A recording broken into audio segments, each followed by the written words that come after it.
में जाली bank accounts case की समाअत हुई। चीफ जस्टिस ने बिलावल भुट्टो जरदारी का नाम ईसीएल से निकालने का हुक्म दे दिया। वजीर आला सिंध मुराद अली शाह का नाम भी फौरी तौर पर ईसीएल से निकालने का हुक्म दिया गया है। चीफ जस्टिस ऑफ पाकिस्तान ने रिमार्क्स दिए कि वजीर आला सिंध का इस्तेसाल नहीं होने देंगे। जब तक नई इंक्वायरी न हो तब तक एग्जिट कंट्रोल लिस्ट में नाम नहीं डाला जाएगा। जीआईटी रिपोर्ट का वो हिस्सा डिलीट करें जिसमें बिलावल भुट्टो जरदारी का नाम मौजूद है। चीफ जस्टिस ने रिमार्क्स दिए कि जीआईटी मैंने बनाई, क्या मैंने जीआईटी पर असरअंदाज होने की कोशिश की? आपने किसके कहने पर बिलावल भुट्टो का नाम रिपोर्ट में डाला? चीफ जस्टिस का जीआईटी मेंबर से इस्तफसार। तो अहम जो है फैसला किया गया, इस पर बात करते हैं अमानत गस्कोरी से। अमानत बताएगा, बिलावल भुट्टो और वज़ीर आला सिंध का नाम ईसीएल से निकालने का हुक्म दिया गया है, मजीद क्या तफसील रही? जी बिल्कुल, जाली बैंक अकाउंट्स केस की समाअत हुई। चीफ जस्टिस की सरबराही में 3 रुकनी बेंच ने समाअत की है। अदालत ने एक बड़ा फैसला सुनाया है। अदालत ने चेयरमैन पीपल्स पार्टी बिलावल भुट्टो और वजीर आला सिंध मुराद अली शाह का नाम ईसीएल और जेआईटी रिपोर्ट दोनों से निकालने का हुक्म दे दिया है। अदालत की जानिब से ये अहम हुक्म दिया गया है। अदालत ने जो है रिमार्क्स दिए हैं कि जब तक इंक्वायरी कंप्लीट नहीं होती तब तक दोनों शख्सियात का नाम ईसीएल से निकाला जाए और जेआईटी रिपोर्ट से भी निकाला जाए। चीफ जस्टिस पाकिस्तान ने जेआईटी के जो मेंबरान थे उन पर सख्त बरहमी का इजहार करते हुए कहा कि बिलावल भुट्टो का नाम ईसीएल में क्यों डाला गया? क्या बिलावल भुट्टो जरदारी ने ऐसा कोई कारोबार किया था? क्या उनकी ऐसी कोई जायदाद है या उन्होंने करप्शन की है जिस बुनियाद पर आपने उनका नाम ईसीएल में डाला? चीफ जस्टिस पाकिस्तान ने ये रिमार्क्स दिए हैं कि बिलावल भुट्टो को जो भी जायदाद मिली वो उन्हें विरासत में मिली है और वो अपनी जो वालदा है उनकी विरासत को लेके आगे चल रहे हैं। बिलावल भुट्टो एक मासूम थे, उनका नाम ईसीएल पर क्यों डाला गया? चीफ जस्टिस पाकिस्तान ने रिमार्क्स में कहा कि सियासी पॉइंट स्कोरिंग के लिए बिलावल भुट्टो जरदारी का नाम ईसीएल में डाला गया।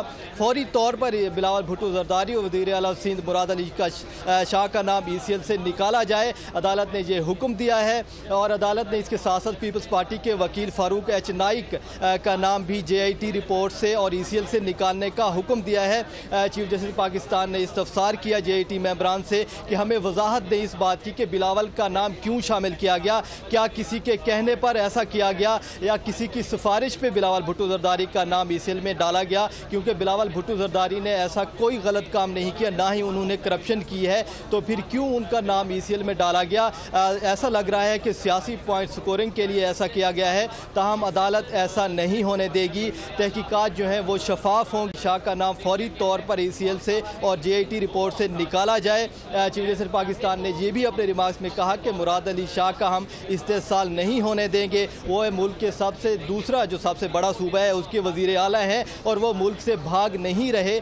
जेआईटी ने क्यों उनका नाम ईसीएल में डाला? इस तरह अदालत ने दोनों बिलावल भुट्टो जरदारी और वजीर आला सिंध मुराद अली शाह का नाम ईसीएल से और जेआईटी रिपोर्ट से निकालने का हुक्म दिया है। इसके साथ साथ अदालत ने जाली बैंक अकाउंट्स केस का जो मामला है वो नैब को भिजवा दिया है और अदालत ने यह हुक्म दिया है कि इस केस की तहकीकात मजीद नैब करेगी और 2 माह के अंदर नैब इस पर इंक्वायरी करके रिपोर्ट पेश करे। ताहम जो जेआईटी है अगर उसका कोई काम रहता है तो वो भी अपना काम मुकम्मल करे और अपनी जो डेटा है वो नैब को फराहम करे और नैब इस पर आगे इंक्वायरी करेगी और 2 माह का अदालत ने वक्त दिया है नैब को कि नैब इस पर तहकीकात करे और अदालत में रिपोर्ट जमा कराए। मजीद तहकीकात नैब करेगी और 2 माह का वक्त दिया गया है। बहुत शुक्रिया अमानत गस्कोरी, आपने हमें अपडेट किया।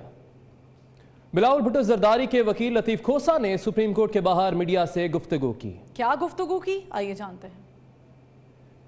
हमारे जवाबात लिए गए और जवाबात के बाद आज हतमी उसका फैसला कर दिया गया है। बाकी दोस्तों ने भी अपने अपने एतराज़ात किए, अगलबन वो आपको बताएंगे। मैंने ये अर्ज़ किया था कि देखिए इस केस की वजह से सारा मुल्क जो है वो एक बहरानी कैफियत में आ गया है। अख्तियार भी नहीं था लेकिन उन्होंने 172 लोगों के नाम भेज दिए जो हुकूमत पाकिस्तान ने, काबीना ने बग़ैर उस पर गौर व खौज़ किए उन्होंने अंगूठा लगाकर 172 लोगों के नाम रख दिए, जिसमें 132 बिजनेसमैन थे कराची के। आप अंदाज़ा कीजिएगा कि बिजनेसमैन जिनका इंटरनेशनल एक जो है ताल्लुक़ होता है, जो पाकिस्तान के लिए मईशत ममद व मुआवन होते हैं, वो तातल का शिकार बन गया। नतीजतन जो ब्यूरोक्रेट्स थे जिनके नाम भी ईसीएल में आए वो भी जाहिर है उसका भी खबर सारे पाकिस्तान में गई और ब्यूरोक्रेट्स ने कलम उठाना ही बंद कर दिया। तो और सियासी एनहिलेशन इस हुकूमत ने जो है शुरू कर दी कि इसकी आड़ में उन्होंने सियासी जमात के सारे जो है सरबराहान को टारगेट कर दिया, ताकि बिलावल भुट्टो जरदारी साहब भी जो चेयरमैन है पाकिस्तान पीपल्स पार्टी, जिन पर ये इल्ज़ाम कि वो उस कंपनी में जब 1 साल के थे और उनका 25% उसमें जो है हिस्सा आ गया, उसको भी, और दूसरा ट्रांजैक्शन 6 साल के थे जो बिलावल भुट्टो साहब ने अपनी तकारीर में बार बार कहा।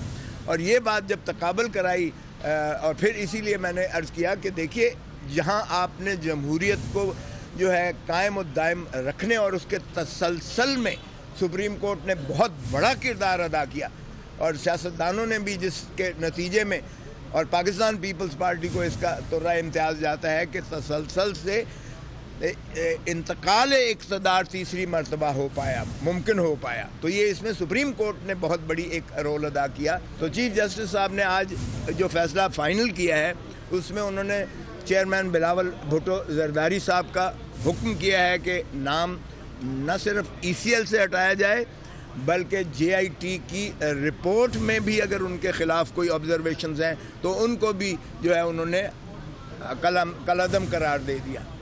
दूसरा, उन्होंने कहा कि चीफ मिनिस्टर सिंध जो एक आईनी एक ऐसा ओहदा है जो 4 इकाइयों और दूसरे बड़े सूबे का, वफाक का दूसरे बड़े सूबे का वो चीफ एग्जीक्यूटिव है, अगर उसका नाम भी ECL पर रखा जाता है तो इसका बैनुल अक़वामी हम क्या इमेज दे रहे हैं कि पाकिस्तान में ये कुछ हो रहा है। JIT उनकी मुआवनत में होगी, अगर नैब तसव्वुर करेगी चाहेगी तो JIT से जो मुआवनत होगी वो उस तफ्तीश के बारे में लेगी। लेकिन जाहिर है चूँकि नैब एक नेशनल अकाउंटेबिलिटी जो ऑर्डिनेंस के तहत काम करती है, उसके मैकेनिज़्म जो है रूल ऑफ लॉ जो है ड्यू प्रोसेस ऑफ लॉ के मुताबिक चलेगा। अगर वो समझेंगे कि इनमें जान है और किस केस के ख़िलाफ़ करना है, तो फिर वो रेफरेंस जो है वो चेयरमैन नैब ने जो JIT ने खुद लिखा है, खुद जो उनकी तजवीज़ है वो ये 16 ही के बारे में, मैं सारी 16 ही के बारे में JIT ने खुद लिखा है कि ये नैब इनकी मज़ीद तफ्तीश करे और तफ्तीश करने के बाद अपना जो है लाए अमल दे।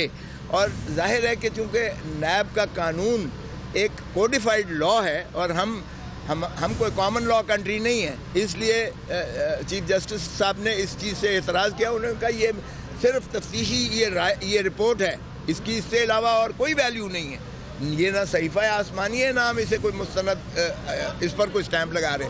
तो उन्होंने यही कहा है कि अब नैब का तरीका ये है कि नैब इसको एक जो है रिपोर्ट समझेगी, इत्तलाई रिपोर्ट समझेगी। इन्वेस्टिगेशन आगे नैब करेगी अब अपना इंडिपेंडेंटली, वो नैब इसको बेस बनाएगी ना बनाए उनकी मर्जी है, सवाबदीद है, और इसको सामने रख के एक उसके बाद वो तफ्तीश करेगी।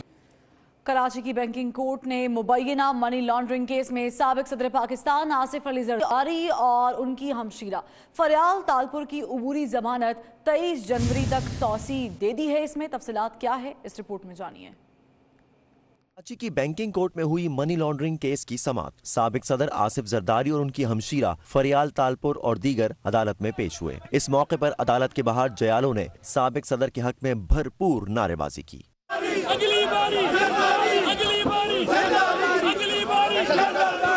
साबिक सदर की पेशी के मौके पर सिक्योरिटी के भी खुसूसी इंतजामात किए गए थे। दौरान समाअत मुल्जिमान के वकील ने अदालत से इस्तदा की कि FIA को हतमी चालान जमा कराने का हुक्म दिया जाए। बैंकिंग कोर्ट के जज ने कहा कि फिलहाल सुप्रीम कोर्ट ने अदालत को मजीद किसी कार्रवाई से रोक रखा है। अदालत उज़्मा की इजाजत के बगैर मजीद कार्रवाई नहीं हो सकती। अदालत ने केस में साबिक सदर आसिफ जरदारी और रुकने कौमी असम्बली फरियाल तालपुर समेत दीगर मुल्जिमान की जमानत कबल अज़ गिरफ्तारी में 23 जनवरी तक तौसी करते हुए समाअत मुलतवी कर दी।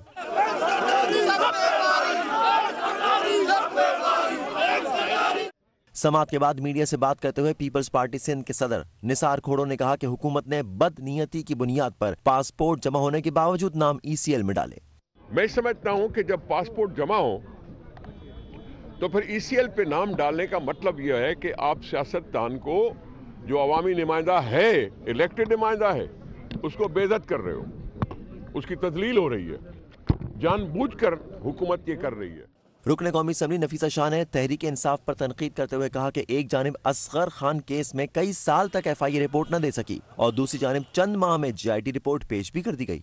वही FIA इतनी फुर्ती दिखाती है और 6 माह में एक केस पर GIT भी बन जाती है, चालान भी सबमिट होता है।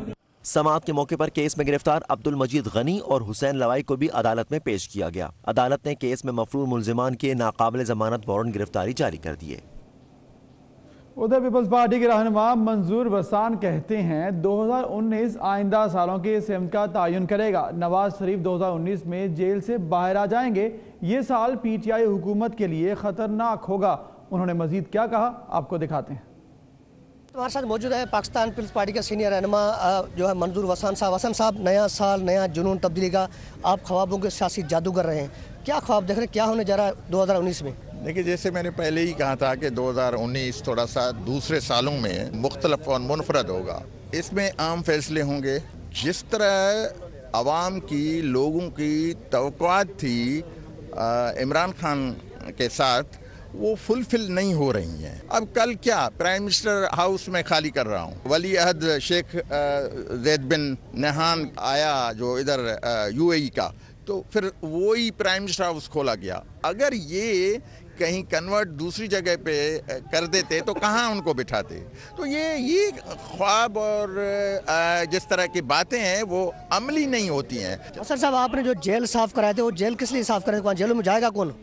भाई, जेल में मैंने साफ भी कराए थे खुद। 90 में मैं 88 में वजीर था जेलों का और क्लेशिंकोव का केस लग गया था, फिर मैं दोबारा जेल में भी गया। तो ज़रूर साफ तो कराना ही कराना है। खाना भी अच्छा मैंने ही करवाया है कि ताकि कल कोई हम तो क्या कि, लेकिन वो अपोजिशन वाले भी और हुकूमत वाले भी जाएंगे, ये सबसे ज़्यादा ये जाएंगे।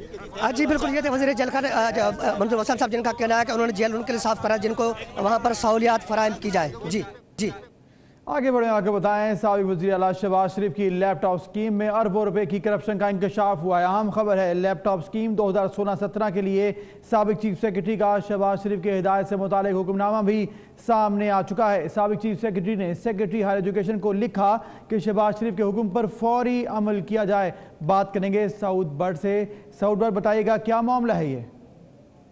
हुकूमत में साबिक वज़ीर आला पंजाब मियां मोहम्मद शहबाज शरीफ के जुनून ने और उनकी तेजियों ने हुकूमती खजाने को तकरीबन 3 अरब रुपए का नुकसान पहुंचाया। नैब लाहौर जो इंक्वायरी कर रहा है उसमें अहम तरीन डॉक्यूमेंट्स मंजर आम पर आए हैं, जिसके मुताबिक इस डॉक्यूमेंट में साफ साफ लिखा है कि चेयरमैन PND और चेयरमैन PIDBC के साथ डिस्कशन के बाद वज़ीर आला के अहकाम जारी किए गए हैं कि किसी भी RFPs और निगोसिएशंस के बगैर, मतलब कि किसी भी बोली के बगैर और किसी भी रियायती बातचीत के बगैर, किसी भी कंपनी को इन्वॉल्व किए बगैर वन साइडेड कंपनी को फौरी तौर पर लैपटॉप का ठेका दिया जाए और लैपटॉप की खरीदारी मुकम्मल की जाए।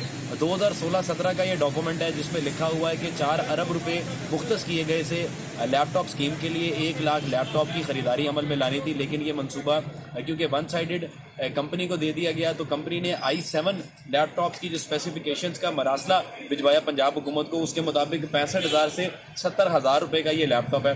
पंजाब हुकूमत ने 1 लाख लैपटॉप की खरीदारी के लिए 40,000 रुपये मुख्तस किए, लेकिन शहबाज शरीफ की तेज़ी और शहबाज शरीफ के अहकामात की वजह से यही मंसूबा पंजाब हुकूमत को तकरीबन 7 अरब रुपए का पड़ा।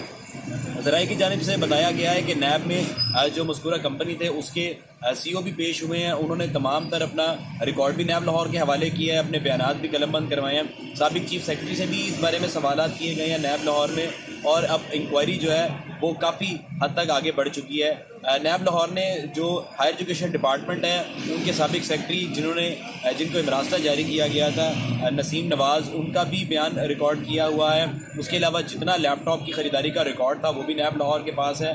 नैब ज़राए की जानिब से कंफर्म किया गया है कि जैसे ही इंक्वायरी मुकम्मल होगी तो साबिक वज़ीर आला पंजाब मियां मोहम्मद शहबाज शरीफ से समेत आला ब्यूरोक्रेसी इसमें मुकम्मल तौर पर फंसती नज़र आ रही है, जिसके ऊपर बाकायदा तौर पर इन्वेस्टिगेशन की जा रही है और ये तमाम जो अहम तरीन नौयत के डॉक्यूमेंट्स हैं उनको इस इंक्वायरी का हिस्सा बनाया जा रहा है। उनको इंक्वायरी का हिस्सा बनाया जाएगा। बहुत शुक्रिया सऊद बट, आपने हमें अपडेट किया। अब आगे बढ़ेंगे और आपको बताएं कि दर आदम खेल से अगवा किए जाने वाले 14 कारकुन बाहिफाजत बाजियाब करा लिए गए हैं। कार्रवाई में अगवाकारों का एक सहूलतकार भी गिरफ्तार कर लिया गया है। इसी हवाले से मजीद तफसीलात जानेंगे हमारे नुमाइंदे आफ्ताब मोहम्मद से। आफ्ताब, इस कार्रवाई का अहवाल बताइएगा।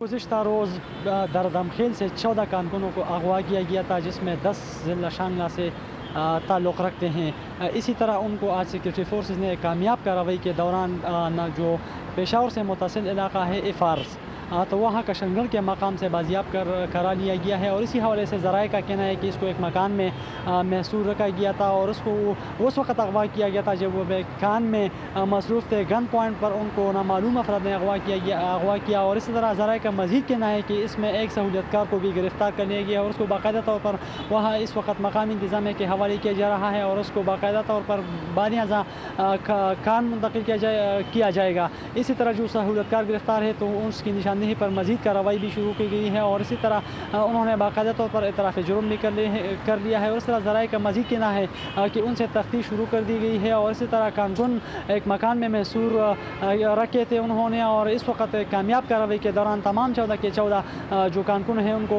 तमाम अफराद को बाज़ियाब करा लिया गया। आफ्ताब, आपने अपडेट किया, बहुत शुक्रिया। अब आपको बताएं कि कमालिया की अदालत में सज्जाद नामी शख्स नई नवेली दुल्हन को बयान दिलवाने लेकर आया तो पहली बीवी भी आन पहुंची। फिर दोनों बीवियों में तकरार हुई कि सज्जाद मेरा है, सज्जाद मेरा है। आपको अपडेट कर रहे हैं कि कमालिया की अदालत में यह वाकया पेश आया जहां पर सज्जाद नामी शख्स नई नवेली दुल्हन को बयान दिलवाने लेकर आया तो पहली बीवी भी अदालत पहुंच गई और फिर यह हुआ कि दोनों बीवियों में तकरार हुई और बहसो मुबाहिसा यह हुआ कि सज्जाद मेरा है। अब ना जाने सज्जाद किसका है, लेकिन मामला यह पेश आया जहां पर कमालिया की अदालत में सज्जाद नामी शख्स नई नवेली दुल्हन को बयान दिलवाने के लिए लेकर आया था।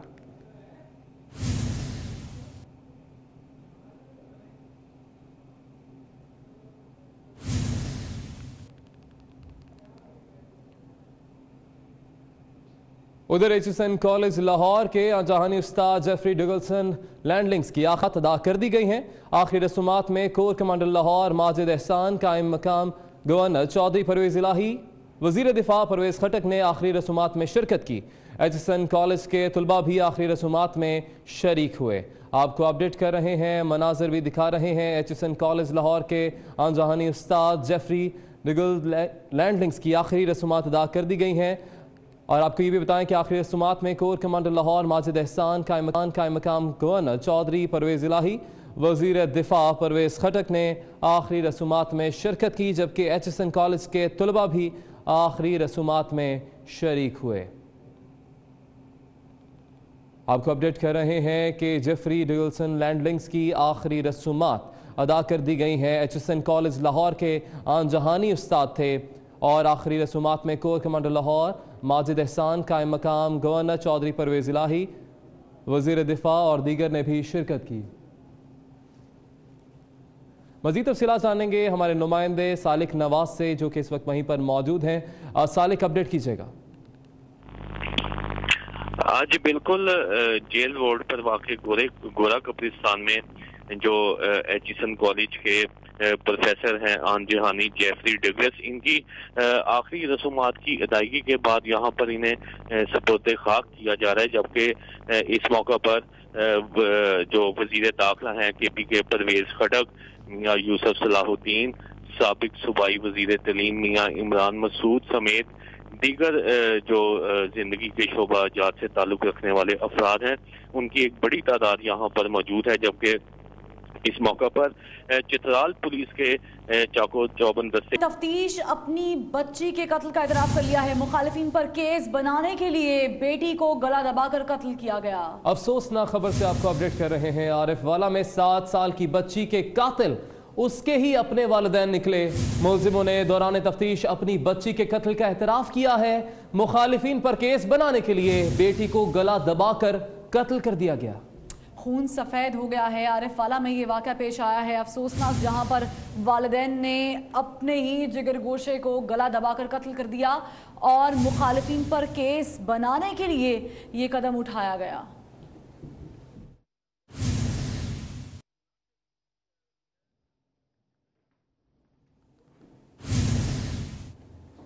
उधर मुल्तान में तजावुजात के खिलाफ दौरान ऑपरेशन लड़ाई हो गई है। दुकानें गिराने पर ताजिर और ज़राई इंतजामिया आमने सामने आ गए। झगड़े पर ऑपरेशन को अब रोक दिया गया है। तो ये मामला पेश आया है, आपको बताएंगे। ऑपरेशन किया जा रहा है तजावुजात के खिलाफ। मुल्तान में ये तजावुजात के खिलाफ जब ऑपरेशन किया गया तो इस दौरान लड़ाई हो गई है। दुकानें गिराने पर ताजिर और ज़राई इंतजामिया आमने सामने आ गए हैं।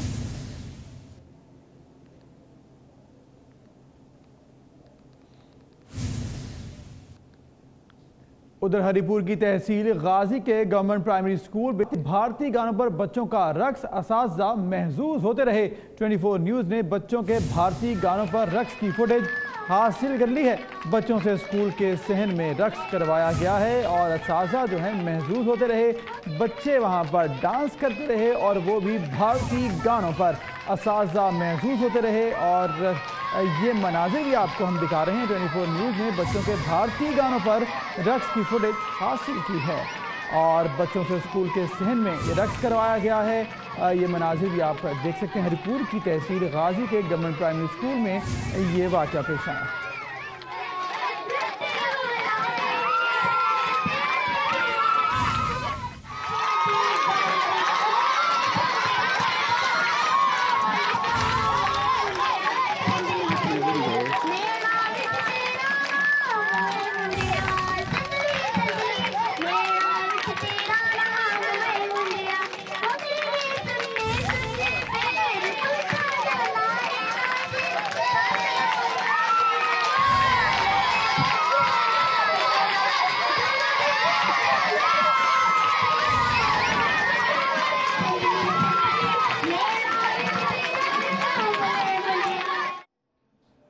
इफ्तिखार दुरानी वज़ीर आज़म पाकिस्तान के मुआवने ख़ुसूसी हैं, लेकिन वली अहद अबू धाबी शेख मोहम्मद बिन जैद की पाकिस्तान में मौजूदगी से मुकम्मल तौर पर लाइल्म निकले। 4 रोज़ा दौरे को 1 रोज़ा करार देते रहे। हकीकत क्या है, जानिए इस रिपोर्ट में। वली अहद अबू ज़हबी शेख मोहम्मद बिन जैद नहान सरकारी दौरे पर इस्लामाबाद पहुंचे। सब कुछ ठीक चल रहा था। अचानक इफ्तिखार दुरानी को क्या सूझी कि ट्वीट डाल दिया कि वली अहद अबू ज़हबी का दौरा 1 रोज़ा था, जबकि हकीकत कुछ और ही है। अबू ज़हबी के वली अहद शेख मोहम्मद बिन ज़ायद नहान ने पाकिस्तान में 1 दिन नहीं बल्कि 4 रातें और 3 दिन गुजारे। इमाराती फौज के deputy supreme commander Sheikh Mohammed अपनी अहलिया और 28 रुकनी वफ़द के साथ चोलिस्तान के चांजना एयरपोर्ट पर उतरे। वली अहद अबू ज़हबी रहीम यार खान के महल में रहे। चोलिस्तान में 3 रातें कैंपिंग की, तलोर का शिकार भी किया। शेख मोहम्मद बिन ज़ायद नहान ने चांजना एयरपोर्ट से नूर खान एयरबेस के लिए उड़ान भरी। सोशल मीडिया पर भी 3 जनवरी से चल रहा था कि वली अहद पाकिस्तान में ही हैं। अब इफ्तिखार दुरानी शेख मोहम्मद बिन ज़ायद की पाकिस्तान में मौजूदगी से लाइल्म थे या कुछ और, इसका जवाब तो दुरानी साहब भी दे सकते हैं। वैसे अपोजिशन ठीक ही कहती है कि वज़रा खामोश हो जाएं तो मसाइल कम हो जाएंगे। और यहाँ आपको बताएंगे इस्लामाबाद हाई कोर्ट में नवाज शरीफ की अल-अज़ीज़िया रेफरेंस में सजा मौतली की दरख्वास्त पर समाअत हुई।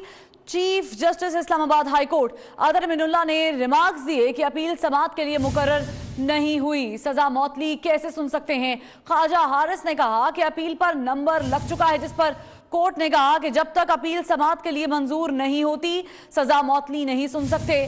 सजा मौतली की दरख्वास्त पर समाअत गैर मुअय्यना मुद्दत तक मुलतवी कर दी गई है। अहम तरीन खबर आपको दे रहे हैं। इस्लामाबाद हाई कोर्ट में नवाज शरीफ के अल-अज़ीज़िया रेफरेंस में सजा मौतली की दरख्वास्त पर समाअत हुई है। एहतशाम कयानी से बात करेंगे। एहतशाम कयानी, बताइएगा ये क्या मामला पेश आ रहे हैं? देखिए, एहतसाब अदालत का जो फैसला था उसके खिलाफ साबिक वज़ीर आज़म नवाज शरीफ की जानिब से इस्लामाबाद हाई कोर्ट से रुजू किया गया था। अपील दायर की गई थी जिसमें ये इस्तदा की गई थी कि एहतसाब अदालत का जो फैसला है उसे कलअदम करार दिया जाए। लेकिन अपील के साथ साथ सज़ा मुअत्तली की दरख्वास्त भी दायर की गई थी, जिसमें यह मौक़िफ़ इख्तियार किया गया था कि जब तक इस्लामाबाद हाई कोर्ट अपील पर फैसला नहीं सुनाती तब तक नवाज शरीफ की सज़ा मुअत्तल की जाए। जो मुअत्तली की दरख्वास्त थी उस पर अर्जेंट बेसिस में यह दरख्वास्त लगाई गई थी। आज समाअत के लिए मुकर्रर मुकर्रर थी जिस पर समाअत का आगाज़ हुआ तो chief justice Islamabad high court justice Athar Minallah ने इस्तफसार किया कि आपकी अपील अभी समाअत के लिए मंजूर नहीं हुई, उससे पहले सज़ा मुअत्तली की दरख्वास्त किस तरह सुन सकते हैं, जिस पर ख्वाजा हारिस ने बताया कि जो अपील है उस पर नंबर लग चुका है, चूँकि हाई कोर्ट में छुट्टियाँ हैं इसलिए वो अभी समाअत के लिए मुकर्रर नहीं हो सकी। अदालत अगर मुनासिब समझे तो सज़ा मुअत्तली की जो दरख्वास्त है उसको सुन ले, लेकिन अदालत की जानिब से ये रिमार्क्स दिए गए कि जब तक मेन अपील जो है वो समाअत के लिए मुकर्रर नहीं होती, मंजूर नहीं होती, तब तक आपकी सज़ा मुअत्तली की दरख्वास्त नहीं सुन सकते। ये दरख्वास्त जो है इसको गैर मुअय्यना मुद्दत तक मुलतवी किया गया है और अदालत की जानिब से ये रिमार्क्स दिए गए हैं कि जब अपील समाअत के लिए मुकर्रर होगी तो उसके साथ ही आपको सज़ा मुअत्तली की दरख्वास्त पर भी नोटिस जारी किए जाएंगे और इसको भी तब ही सुन लिया जाएगा। इस वक्त अदालत की जानिब से ये भी रिमार्क्स दिए गए कि इस पर एक अप्रोप्रिएट ऑर्डर भी जारी किया जाएगा जिसमें ये वजूहात बता दी जाएंगी। अप्रोप्रिएट ऑर्डर में यही लिखा जाएगा कि जब जो मरकज़ी अपील है नवाज शरीफ की सज़ा कलअदम करार देने की वो समाअत के लिए जब मुकर्रर होगी तो उसके साथ ही सज़ा मुअत्तली की दरख्वास्त भी सुनी जा सकती है। जो सज़ा मुअत्तली की दरख्वास्त है इसमें यही मौक़िफ़ था कि नवाज शरीफ को जो सज़ा एहतसाब अदालत की जानिब से दी गई वो गलत है, उसमें गलत फहमी और कानून की गलत तशरीह करते हुए उनको सज़ा सुनाई गई है। इसलिए जब तक मरकज़ी अपील पर समाअत नहीं हो जाती तब तक मुल्ज़िम नवाज शरीफ को ज़मानत पर रिहा किया जाए। ज़मानत पर रिहाई इससे कबल एवन फील्ड रेफरेंस में भी मांगी गई थी और उस पर इस्लामाबाद हाई कोर्ट से रिलीफ भी मिला था मियां नवाज शरीफ को, जबकि अब भी सज़ा मुअत्तली की दरख्वास्त दायर की गई लेकिन उसको अदालत ने इसलिए अभी कंसीडर नहीं किया क्योंकि जो मरकज़ी अपील है जब वो समाअत के लिए मुकर्रर होगी, जब मंजूर हो जाएगी वो दरख्वास्त, जब अदालत की उस रिकॉर्ड में आ जाएगी तो उसके बाद ही सही है। तशाम अपडेट करने के लिए बहुत शुक्रिया आपका। अभी वक्त हुआ एक ब्रेक का, मजीद खबरें एक ब्रेक के। सिपाही गुलाम कादिर की आज 8वीं बरसी है। शहीद ने अपनी जान दे दी लेकिन 40 से ज्यादा लोगों की जिंदगी बचाई। मजीद बता रहे हैं अब्दुल खालिद मुग़ेर। शहीद की जो मौत है वो कौम की हयात है, पाकिस्तान की तारीख इन शुहदाओं से भरी हुई है जिन्होंने इस मुल्क की खातर अपनी कीमती जानों का नजराना देकर शहादत का रुतबा पाया है। यहाँ पर हम मौजूद हैं शहीद गुलाम कादिर शहर के घर पे जिन्होंने मुजफ्फराबाद में जो है एक हादसे में जो है 40 से ज़्यादा लोगों की जानें बचाई और ख़ुद जो है शहादत जाम नोश किया। उनके जो है यहाँ पर वर्षा से मौजूद हैं, उनसे बात करेंगे कि उसने किस तरह बहादुरी का मुजाहरा किया और कैसे उसने शहादत पाई। जी आप बताएं कि कैसे ये वाक़या हुआ। जी नाज़रीन, असल में ये है कि हमें उस पर बहुत फ़ख्र है और जो है ना 40 लोगों उसने जान बचाई अपना हर चीज़ जान से खेल के, और बहुत हमें उस पर ऊपर फ़ख्र है और नाज है क्योंकि जो रोड एक्सीडेंट हुआ था उसमें तकरीबन सारे तड़प रहे थे और इसने अपनी हमदर्दी से और बड़ी दिल और गहराई लगाव से उस सारों की जान बचाई है और तकरीबन 7 दिन के बाद जो है ना ये ख़ुद भी एक जो है ना ये फौत हो गया था। और सबसे बड़ा जो ये मेन टैंकर था, बस ये मेन चीज़ ये थी कि उसने धमाका दे दिया, उसकी वजह से इसमें जान चली गई थी, पूरा जल गया था। जलने के बाद जो है ना 7 दिन जिंदा रहा है, जिंदा रहने के बाद जो है ना ये 7 दिन के बाद इसकी डेथ हुई है। अकेले ने जो है इतने बहादुरी का मुजाहरा करके सारे लोगों को वहाँ से निकाला, फिर टैंकर से धमाका हुआ जिसमें वो शदीद जख्मी हो गए, जिसके बाद उन्होंने जो है शहादत पाई। बहुत शुक्रिया अब्दुल खालिद, आपने अपडेट किया। उधर डेरा गज खान से ताल्लुक़ रखने वाले पाक फौज के शहीद जवान बशीर अहमद की आज 24वीं बरसी मनाई जा रही है। बशीर अहमद शहीद ने 7 जनवरी 1995 में सियाचिन में जाम शहादत नोश किया। मजीद बता रहे हैं हमारे नुमाइंदे आशिर इशफाक। जी बिल्कुल, इस टाइम हम मौजूद हैं डेरा गाजी खान की बस्ती शाहल खान जोगियानी के अंदर। यहाँ पर पाकिस्तान फ़ौज के अंदर जाने वाले बशीर अहमद की आज बरसी मनाई जा रही है। यहाँ पर उनके तमाम रिश्तेदार मौजूद हैं, उनके वालिदैन, उनके दोस्त मौजूद हैं, आज भी बैठे उनको याद कर रहे हैं। उनका यही कहना है जब भी वो फ़ौज में गए, जब से फ़ौज में गए तो उनका सिर्फ़ और सिर्फ यही जज्बा था कि वो मुल्क की खातिर जान कुर्बान करें और उन्होंने मुल्क की खातिर जान कुर्बान की, शहादत का रुतबा हासिल किया। इसी हवाले से उनके वालिद साहब हमारे साथ मौजूद हैं, उनसे बात कर लेते हैं, उनसे जान लेते हैं। जी चाचू दसेसो अपने पुत्र के मुतल्लिक शहादत का जज्बा रखेंदे हैं, क्या आखना चाहते वे? असा ये शहादत शुक्र अल्हम्दुलिल्लाह वो अल्लाह को जन्नत नसीब करे। अपने जज्बे नाल गए, अपने शौकिया गए, बस यो आखना असा हासिल की तो असांखे बिल्कुल हो जरा अल्लाह को बस जन्नत लिखे, ॿिया असांखे कछ नहीं थींदा। अल्लाह को सुखा करे, सारा दुनिया का बस मोहब्बत की गया है, बस शौक़ के मुताबिक है मेरा बा। जी बिल्कुल ठीक है, शहादत बहुत शुक्रिया आशर, आप हमें अपडेट कर रहे थे। मजीद भी शहदा की कुर्बानियों के हवाले से बात करेंगे, लेकिन अभी आपको बराह रास्त ले चलेंगे मुशीर इत्तलात सिंध मुर्तज़ा वहाब इस वक्त सिंध असम्बली के बाहर मीडिया से गुफ्तगू कर रहे हैं।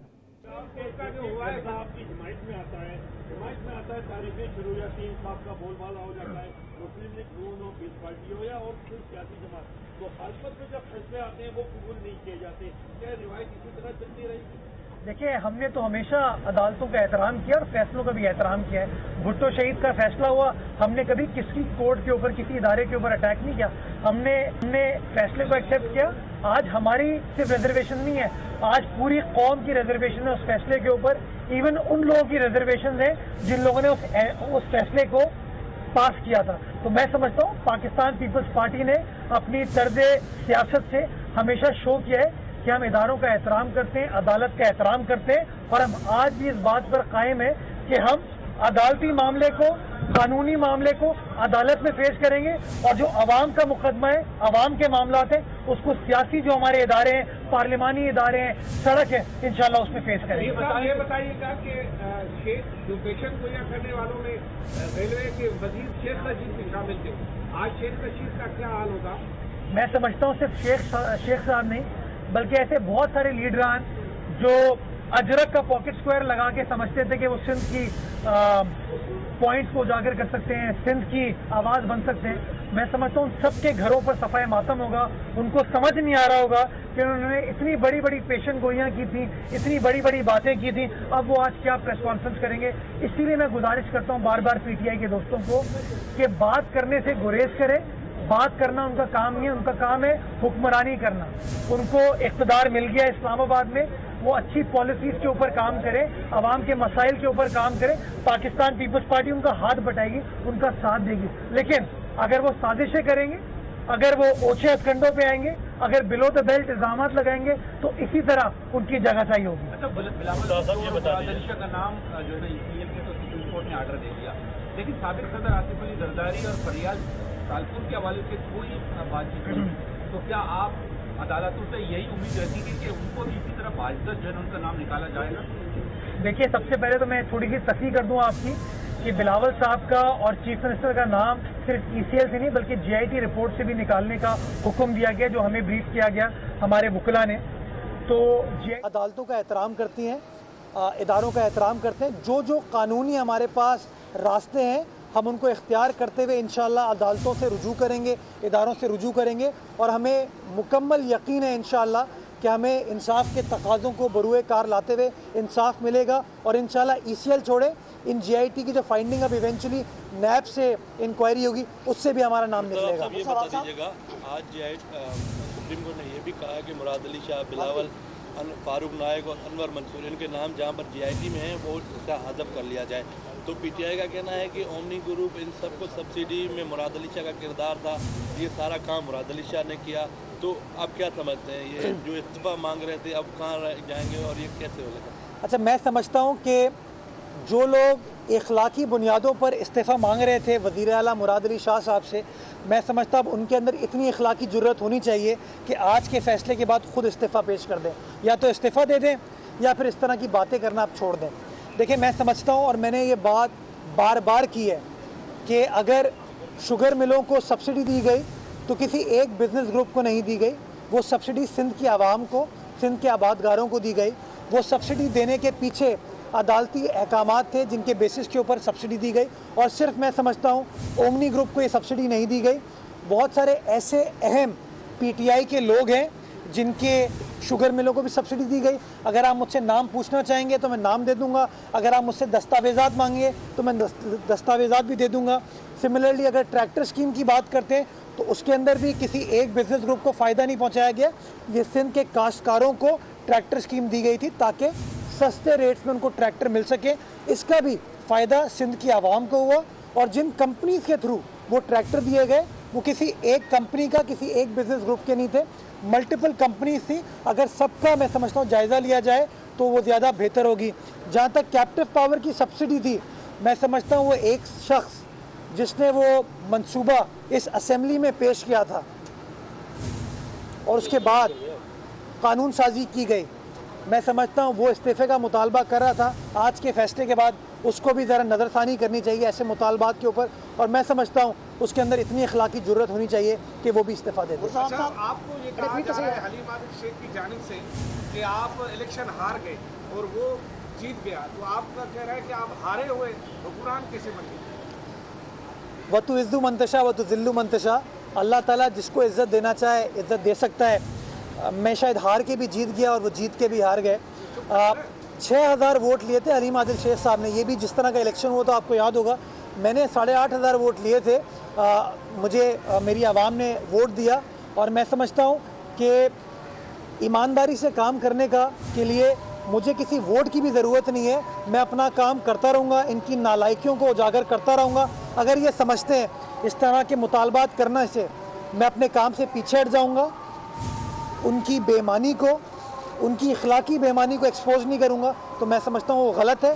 उनका ज़र्फ़ है वो उस तरह इस्तेमाल करें, मेरा ज़र्फ़ है मैं अपनी तरीके से इस्तेमाल करूँ।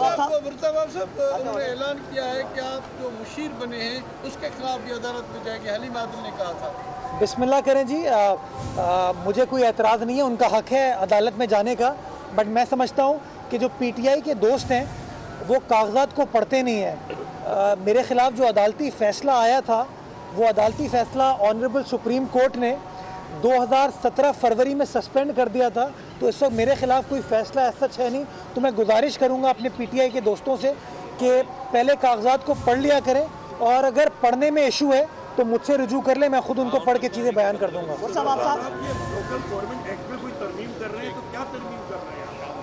देखें, आज के एजेंडे में कोई 3 से 4 एजेंडा आइटम्स हैं लोकल गवर्नमेंट से रिलेटेड, वो काबीना में सबमिट किए जाएंगे, काबीना फैसला करेगी। उसके बाद जो शाम में मैं अपनी प्रेस ब्रीफिंग करूंगा उसमें आपको बता दूंगा उसके बारे में। साहब, ये तारीख 7 जनवरी तारीख देने वाले जो डायरेक्टर थे, जिनकी डायरेक्शन थी, उनका क्या होगा? शाम में मैं समझता हूँ कि जो लोग तारीख दे रहे थे, अब आपसे उनको तारीख मांगनी चाहिए कि वो किस तारीख पे अपना इस्तीफ़ा दे रहे हैं, क्योंकि वो अखलाकियात की बात करते थे। तो मैं उम्मीद करूँगा वो अखलाकी तकाज़ों को पूरे करते हुए आज अपनी गलत फरमाइशों के ऊपर बेबुनियाद इल्ज़ामात को एक्सपोज होने के बाद वो खुद इस्तीफ़ा दे देंगे। बहुत शुक्रिया। हुकूमत के सियासी इंतकाम